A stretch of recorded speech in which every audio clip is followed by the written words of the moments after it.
दुर्घटनेचा जो आरोपी आहे आपल्याला असं कळतं की त्याची या गुन्ह्याची हिस्ट्री आहे. त्या अशा तऱ्हेचे जे रिपीट ऑफेंडर्स आहेत त्या रिपीट ऑफेंडर्ससाठी आपल्याकडे आणखी कडक कायदे असले पाहिजे. या गुन्हेगाराचं वय आता 65 वर्ष आहे आणि या आधीचेही जे फास्ट ट्रॅक कोर्टमध्ये चालवल्या गेलेले जी केसेस आहेत त्या केसेसला 8-10 वर्ष इतका कालावधी लागलेला आहे.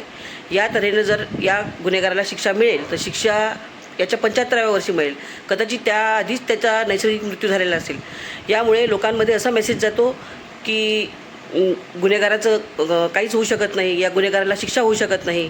तर या तऱ्हेचा मेसेज गेला लोकांकडे आणि त्यात जे गुन्हेगार असतात भविष्यातले त्यांना स्फुरण येते की नाही आपलं पण काही होणार नाही, म्हणून ते गुन्हा करायला धजावतात. तर माझं असं म्हणणं आहे की फास्ट ट्रॅक कोर्ट हे आणखी खरोखर फास्ट ट्रॅक कोर्ट असायला पाहिजे आणि जे रिपीट ऑफेंडर्स आहेत त्या रिपीट ऑफेंडर्ससाठी विशेष कडक कायदे असले पाहिजे.